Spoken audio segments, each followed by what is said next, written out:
Students welcome to another class for the organic nomenclature. और मैंने दिया था आपको लास्ट क्लास में ये एक होमवर्क, और मैंने पहले ही कहा था कि इसका नाम ढूंढना है आपको। मैं नाम बता देता हूँ।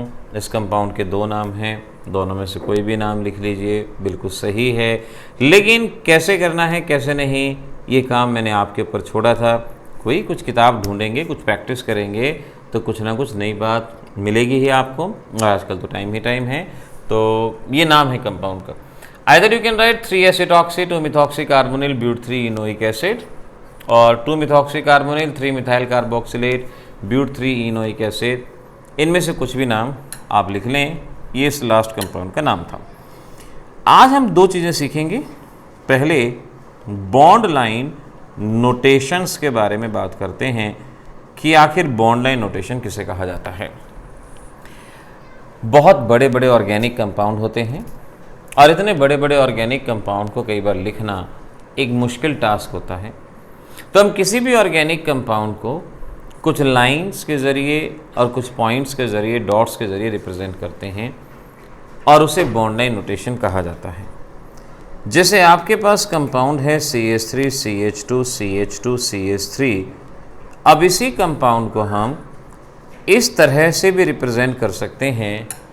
इसे हमने कुछ लाइंस के ज़रिए रिप्रेजेंट किया, इसे बॉन्ड लाइन नोटेशन कहा जाता है। तो समझिए आखिर इसको किस तरह से करते हैं। ना remember every and and every bend represent one carbon, यानी हर एक एंड और हर एक बेंड एक कार्बन को रिप्रेजेंट करता है जिसकी वैलेंसीज हाइड्रोजन ने ऑलरेडी सेटिस्फाई कर रखी हैं। हमें कार्बन से अटैच हाइड्रोजन को दिखाने की ज़रूरत नहीं है, वो हम अपने आप समझ लेते हैं। यहाँ पर कार्बन से अटैच हाइड्रोजन को दिखाया गया होगा। देखो, इसको ऐसे नहीं समझा जाएगा, इसको थोड़ा सा प्रॉपर वे में समझने की कोशिश होगी। ध्यान से देखना। मैं लिखता हूँ लेटर X, मैं लिखता हूँ लेटर Z। अब इनका मीनिंग क्या हुआ, IUPAC में इनको क्या कहा जाएगा। तो मैंने कहा every end and every band represent one carbon whose valencies are satisfied by hydrogen। ये एक एंड है, तो इस एंड की जगह मैं लिख सकता हूँ कार्बन। मैं इस कंपाउंड को इलेबोरेट कर रहा हूँ। एंड की जगह कार्बन, ये बेंट है, बेंट की जगह कार्बन, ये एंड है, एंड की जगह कार्बन, ये एंड है, यहाँ कार्बन, ये एंड है, यहाँ कार्बन।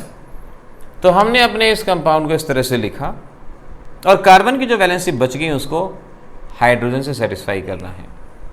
कार्बन की वैलेंसी 4 होती है, ध्यान रखना। 4 की वैलेंसी को सेटिस्फाई करना होगा। एक बॉन्ड बचा हुआ है, 3 hydrogen, 3 hydrogen and this is again 3, this is again 3। Carbon की 4 की वैलेंसी होती है। तो इस तरह से ये हमारी वैलेंसी यहाँ पर सेटिस्फाई हो जाएगी। एक बार ये लाइट ऑन करना, ये वैलेंसी यहाँ पर हमारी सेटिस्फाई हो जाएगी और इस तरह से हमारा ये कंपाउंड ऐसे बनेगा। अब ज़रूरी नहीं है कि कंपाउंड को उसी शेप के अंदर लिखें जिस शेप में ये दिया गया है। अगर ये एक्स की शेप में ऐसे है तो ज़रूरी नहीं है ऐसे ही लिखें। आप ये भी कर सकते हो, जैसे ये एक एंड है, इसको यहाँ लिख दिया, ये दूसरे कार्बन से कनेक्ट है, इसको यहाँ लिख दिया, ये एक और कार्बन से कनेक्ट है, इसको यहाँ लिख दिया। इस कार्बन से 2 कार्बन कनेक्ट हैं, एक अपर साइड लिख दिया और एक लोअर साइड लिख दिया। यही कंपाउंड ऐसे ही, और वैलेंसीज को सेटिस्फाई कर लिया आपने। इस तरह से कंपाउंड की शेप आ जाएगी और फिर आपके लिए नाम लिखना आसान होगा। क्या नाम बनेगा? 2,2-डाइमिथाइल प्रोपेन कंपाउंड का नाम बनेगा। ऐसे ही लेटर Z को देखो, लेटर Z। अब लेटर Z का मतलब ये एक एंड, यानी कार्बन। मैं स्ट्रेट चेन में इसको लिखता हूँ। ये कार्बन और वो बेंट, बेंट भी कार्बन होता है, कार्बन, बेंट यानी कार्बन, एंड यानी carbon. Carbon carbon carbon carbon. Carbon की वैलेंसी हम जानते हैं 4 की, तो हाइड्रोजन से सेटिस्फाई कर दो। एक बॉन्ड बना हुआ है, 3 और चाहिए, 3 लग गए। 2 बॉन्ड बने हुए हैं, 2 और चाहिए क्योंकि 4 की वैलेंसी है। 2 बॉन्ड बने हैं तो 2 और 1 बना है तो 3। क्या नाम बना? ब्यूटेन। तो अगर आपसे पूछ रहे थे लेटर Z का IUPAC नेम क्या है, क्या जवाब देते? ब्यूटेन। लेटर X का IUPAC नेम क्या है? 2,2-डाइमिथाइल प्रोपेन। ये आपका जवाब यहाँ पर बनता। तो बॉन्ड लाइन नोटेशन में इस तरह से कंपाउंड को डिकोड करना, और डिकोड करने की हमेशा ज़रूरत नहीं है। अगर आपकी प्रैक्टिस हो जाए तो डायरेक्ट ही कंपाउंड से लिखें, डिकोड बेशक से ना करें। अब देखिए, मुझे ये कंपाउंड दिया जा रहा है और मुझे इसका नाम बताना है। आखिर इस कंपाउंड का नाम क्या होगा, ये ऐसे आपको दे दिया गया।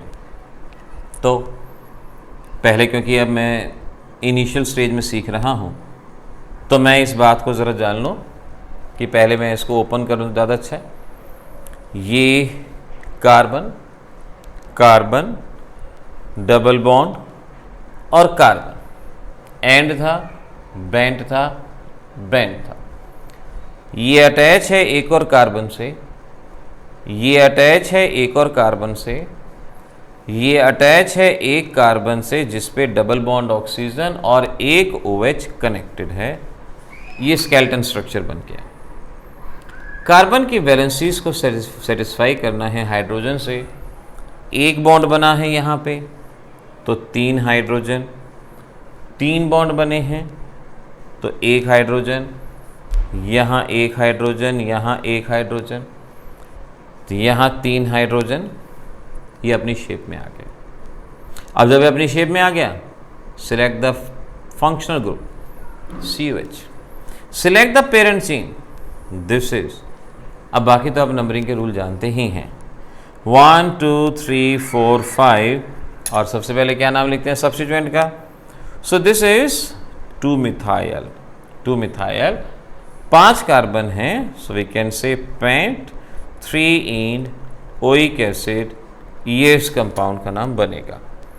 तो आपको कंफ्यूज करने के लिए, पजल करने के लिए कई बार कोशिश की जाती है कि बॉन्ड लाइन नोटेशंस में आपको कंपाउंड दें, आपसे गलतियां हों, लेकिन ये इतना मुश्किल टास्क नहीं है कि आपसे ना हो।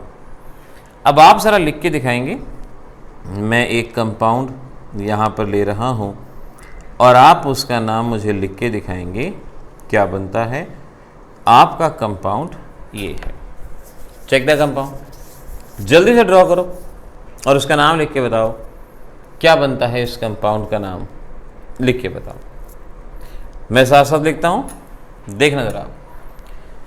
हम इसी तरह से इसको ओपन करेंगे कि ये कार्बन था, ये कार्बन, ये carbon, double bond carbon, again carbon, double bond oxygen, this is the carbon, carbon and OH। अगर वैलेंसीज को हाइड्रोजन से सेटिस्फाई नहीं किया तो गलतियां हो सकती हैं, चांसेस बनते हैं। तो वैलेंसीज हाइड्रोजन से सेटिस्फाई कर देते हैं। हर एक कार्बन की 4 की वैलेंसी सेटिस्फाइड है। फंक्शनल ग्रुप 2 हैं, कार्बोक्सिलिक एसिड और कीटोन। हम जानते हैं carboxylic acid principal functional group, मैंने आपको पॉलीफंक्शनल ग्रुप लास्ट लेक्चर में सिखाया था। प्रिंसिपल फंक्शनल ग्रुप है सिलेक्शन ऑफ पेरेंट चेन, जिसमें फंक्शनल ग्रुप का कार्बन आ जाए और मल्टीपल बॉन्ड आ जाए, यानी ये है आपकी पेरेंट चेन। ध्यान रखिए, ये पेरेंट चेन। नंबरिंग 1 2 3 4 5 6। सब्स्टिट्यूएंट 2 हैं। 4 पोजीशन पे सब्स्टिट्यूएंट है मिथाइल, मिथाइल, और तीसरे पे कीटोन है। कीटोन के लिए 2 शब्द इस्तेमाल होते हैं, ऑक्सो या कीटो, जो मर्जी यूज़ करो, जो मर्जी। सीक्वेंस बदल जाएगा अगर ऑक्सो यूज़ करते हैं, कीटो यूज़ करते हैं, जो मर्जी यूज़ करो। लेट हम ऑक्सो का इस्तेमाल करते हैं। अगर मैं ऑक्सो का इस्तेमाल करता हूँ तो हम जानते हैं पहले M आता है। So now I can write 4 methyl 3 oxo. Substituent बन गए, 6 कार्बन हैं। So I can say hex 5 en oic acid. ये हमारे पास कंपाउंड का नाम बनता है। इस तरह से ये बॉन्ड लाइन नोटेशन में कैसा भी कंपाउंड दे दिया जाए, उसको बताने में कोई भी प्रॉब्लम नहीं आती। बस ज़रूरत है ज़रा सी प्रैक्टिस की, प्रैक्टिस होनी चाहिए। आगे आने वाले 1-2 दिन के अंदर मैं लाइव क्लास में ही आऊँगा और वहाँ आपसे इनके बेसिस पे क्वेश्चन आंसर और डिस्कस करेंगे, जानेंगे। तो ये यहाँ तक आपने इसको अंडरस्टैंड करने की कोशिश की। अब चलो नेक्स्ट कैटेगरी पे। हमारी नेक्स्ट कैटेगरी है एलिसाइक्लिक कंपाउंड्स। एलिसाइक्लिक कंपाउंड्स का नोमेनक्लेचर। साइक्लिक में हमारे पास एलिसाइक्लिक, बाईसाइक्लो, स्पाइरो, पॉलीसाइक्लिक इस तरह के कंपाउंड आते हैं। बाईसाइक्लो, स्पाइरो वगैरह ऑफलाइन क्लासेस में ही लिए जाएंगे, वो यहाँ पर नहीं। यहाँ पर हम सिर्फ एलिसाइक्लिक, क्योंकि जो CBSE बोर्ड के अकॉर्डिंग है वही, एक्स्ट्रा जो भी मटेरियल होगा वो ऑफलाइन क्लासेस में जब भी शुरू होंगी वहाँ पर वो लिए जाएंगे। तो एलिसाइक्लिक कंपाउंड किसे कहते हैं?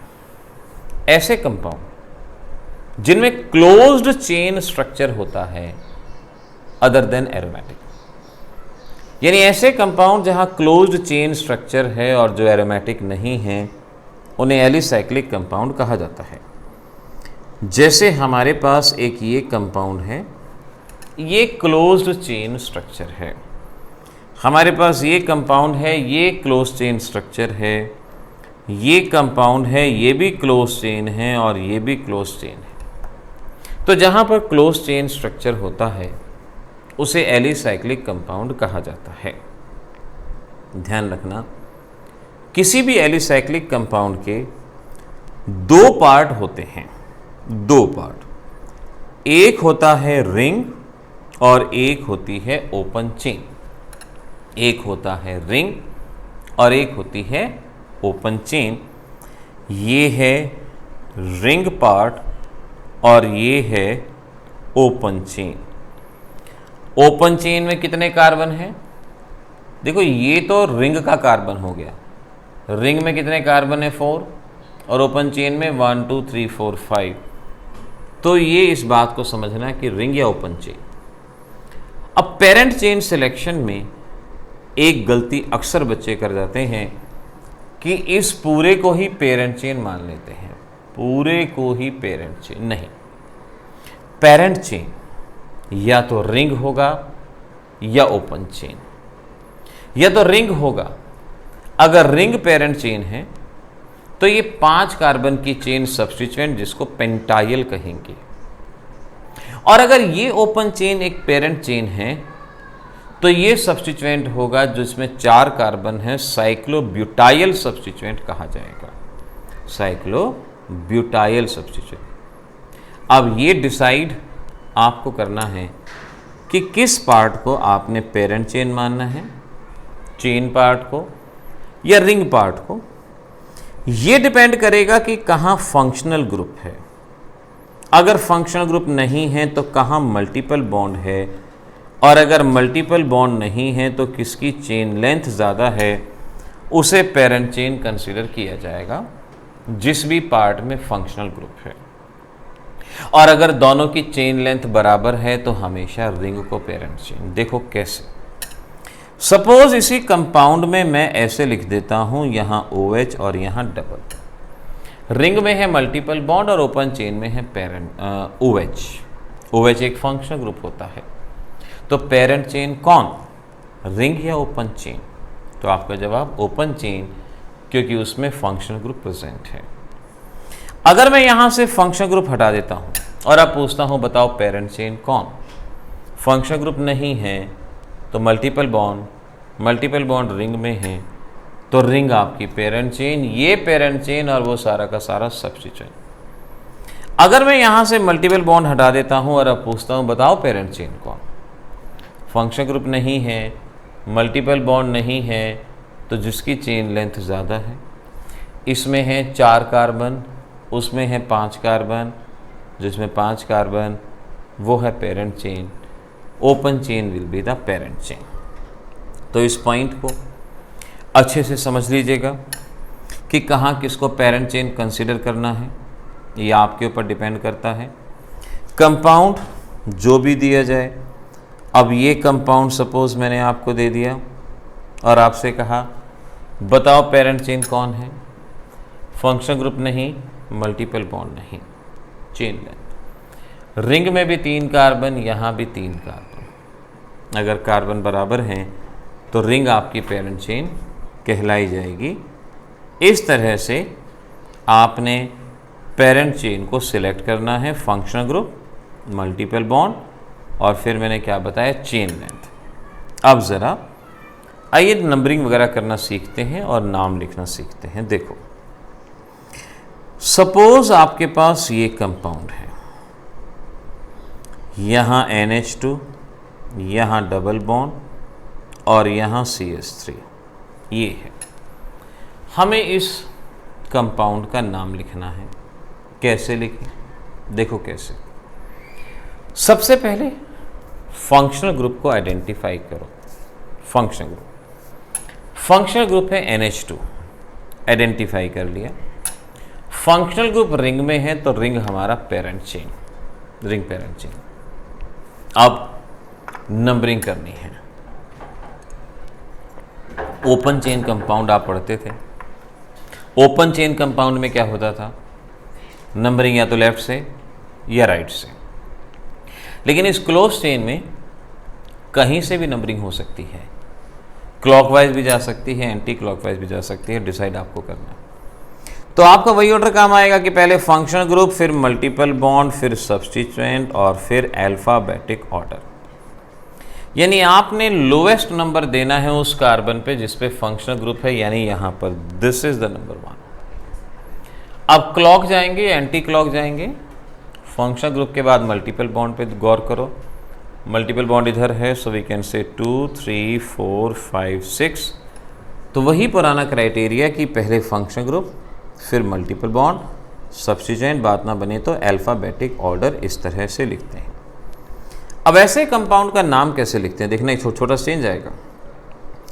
Position number of substituent, name of substituent, ये तो आप पहले से ही लिखते आ रहे हो कि पहले सब्स्टिट्यूएंट लिखते हैं, name of substituent alphabetic order में।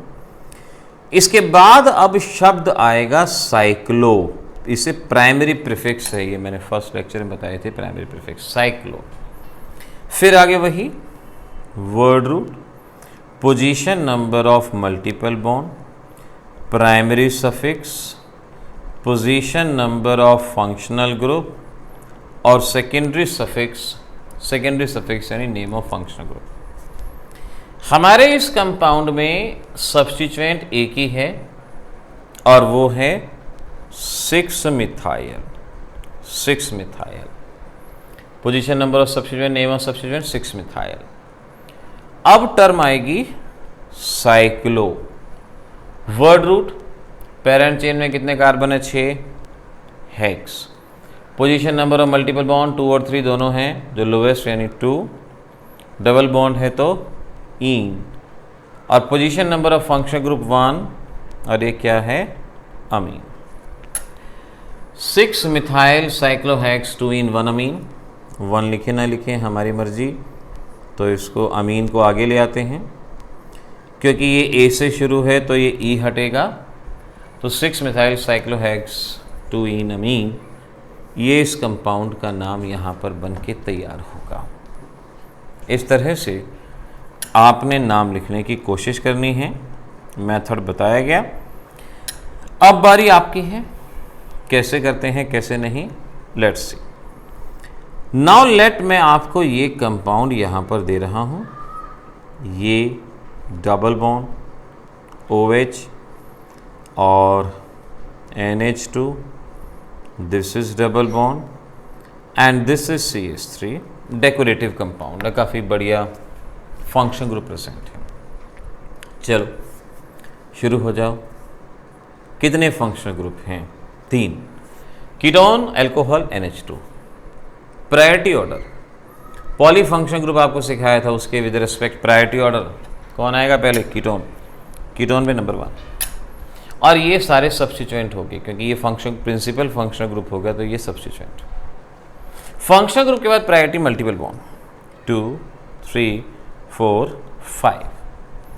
सब्स्टिट्यूएंट क्या क्या है, 3rd पोजीशन पे मिथाइल है, 4th पोजीशन पे अमीनो है, 5th पोजीशन पे हाइड्रोक्सी है। ये हमारे पास सब्स्टिट्यूएंट। नाउ अब अल्फाबेटिकली पहले कौन आएगा? Amino. So we can write 4 amino 5 hydroxy 3 methyl, ये ऐसे लिखा। फिर साइक्लो कई बार आप भूल जाते हैं क्योंकि अभी तक प्रैक्टिस कर नहीं रहे थे, भूल जाते हैं। वर्ड रूट 5 कार्बन है, तो दिस इज पेंट, और सेकेंड पोजीशन मल्टीपल बॉन्ड पेंटुइन, और फर्स्ट कीटोन है 1 ऑन या सिंपली ऑन, पेंटुइन ऑन। इस तरह से ये आपके कंपाउंड का नाम यहाँ पर बनके तैयार होगा। तो देख लो, साइक्लिक कंपाउंड इतने कुछ भी मुश्किल नहीं है, थोड़ा सा इसको ध्यान में रखें, ये बात हो जाएंगी, इसमें कुछ ज़्यादा समस्या नहीं आएगी। आप जितनी प्रैक्टिस करेंगे उतना ही यहाँ पर बेस्ट होते जाएंगे। बस प्रैक्टिस पार्ट की ज़रूरत है, वो आपको करनी ही होगी, उसका ध्यान रखना ही होगा। चलिए और आगे बढ़ते हैं, 1-2 कंपाउंड के बारे में और जान लेते हैं, क्या रहेगा क्या नहीं। नाउ लेट्स सी, सपोज आपके पास ये कंपाउंड है और यहाँ देखो ऐसे OH and this is CH3। इस कंपाउंड को मैं थोड़ा सा ठीक वे में लिख देता हूँ, जो बॉन्ड लाइन नोटेशन में जैसे काफ़ी है, CH2 CH OH and CH CH3 and so on, ये मैंने लिख दिया। अब selection of parent chain functional group इस चेन में है, तो ये आपकी पेरेंट चेन, क्योंकि इसमें फंक्शनल ग्रुप भी आ गया, तो continuous chain of carbon atom. अब ये साइक्लिक पार्ट सब्स्टिट्यूएंट, अब ये देखो साइक्लो कंपाउंड नहीं है, अभी एलिसाइक्लिक कंपाउंड नहीं है, नॉर्मल एलिफेटिक कंपाउंड है। साइक्लिक कंपाउंड तब होता है जब पेरेंट चेन साइक्लिक हो, अब ये नॉर्मल एलिफेटिक कंपाउंड है। यहाँ साइक्लो शब्द आपने जैसे मैंने ऊपर बताया था उस तरह नहीं, ये simple aliphatic compound. Numbering functional group पे लोएस्ट नंबर यहाँ से आएगा, उधर से करोगे तो 3 आएगा। सब्स्टिट्यूएंट देखो, फर्स्ट पोजीशन पे ये रिंग सब्स्टिट्यूएंट है, इस सब्स्टिट्यूएंट का नाम है साइक्लोपेंटाइल, 5 कार्बन है, साइक्लोपेंटाइल रिंग। थर्ड पोजीशन पे है मिथाइल रिंग। C और M अल्फाबेटिकली पहले C आएगा, so we can say 1 cyclopentyl 3 methyl. अब वर्ड रूट 4 कार्बन है, ब्यूटेन 2 ऑल, ये कंपाउंड का नाम। तो आपने वर्ड रूट से पहले साइक्लो तभी इस्तेमाल करना है जब आपका रिंग पेरेंट चेन हो। अगर रिंग पेरेंट चेन नहीं है तो वर्ड रूट से पहले साइक्लो शब्द नहीं आएगा, वो सब्स्टिट्यूएंट में ही रहेगा, वर्ड रूट से पहले नहीं आएगा। ये पॉइंट आपको याद रखना होगा। एक और इम्पॉर्टेंट पॉइंट मैं बताता हूँ, काफ़ी इम्पॉर्टेंट पॉइंट है, और हमारा इम्पॉर्टेंट पॉइंट देखो ये है कि अगर कार्बन से शुरू होने वाला फंक्शनल ग्रुप,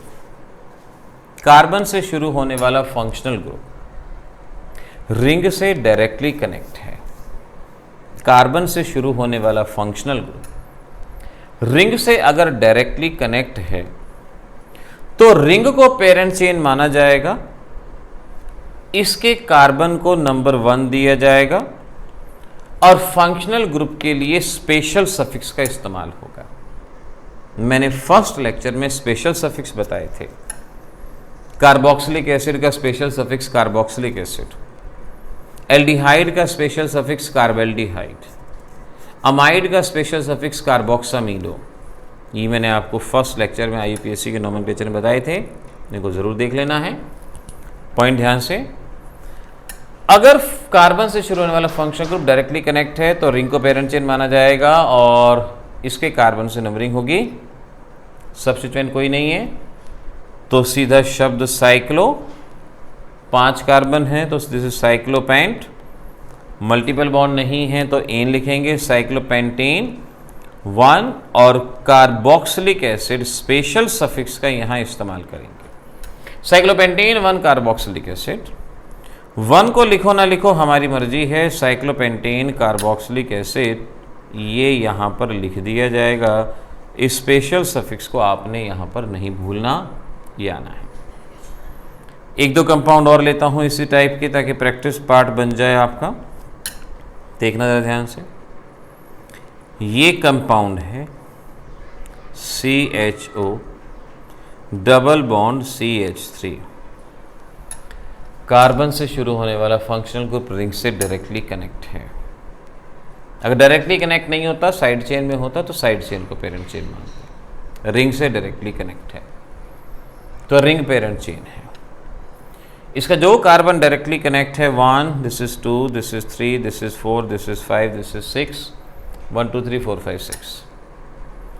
ये सब्स्टिट्यूएंट हुआ जिसका क्या नाम है 6 मिथाइल। 6 मिथाइल सब्स्टिट्यूएंट हो गया। अब एलिसाइक्लिक के लिए क्या शब्द लिखते हैं? साइक्लो। वर्ड रूट उसके बाद 6 कार्बन है तो हेक्स। Multiple bond 2इन। और इसके लिए स्पेशल सफिक्स और एल्डिहाइड का स्पेशल सफिक्स मैंने अभी क्या बताया था? कार्बेल्डिहाइड। ये कार्बेल्डिहाइड 1 नंबर को बेशक से ना लिखें तो वी कैन से ये हमारे कंपाउंड का नाम बन जाएगा। दिस इज 6 मिथाइल साइक्लोहेक्स-2इन कार्बेल्डिहाइड। ये इस कंपाउंड का नाम यहाँ बन के तैयार होगा। चलो होमवर्क में देता हूँ 2-3 कंपाउंड। उम्मीद है आप सभी बच्चे इनके नाम सही ढंग से बता पाएंगे। नाउ लेट्स सी, इनको नोट करना और मुझे बताने की कोशिश करना कि नाम क्या क्या बनते हैं, क्योंकि अब आप इस लेवल पे पहुंच चुके हैं कि मैं एक एक नाम सॉल्व करके दिखाऊं, उससे बेटर है कि मैं आपको सिर्फ आंसर बता दूं। ये फर्स्ट कंपाउंड है और CH2CHO, और ये आपका सेकेंड कंपाउंड जो मैं होमवर्क के लिए दे रहा हूं।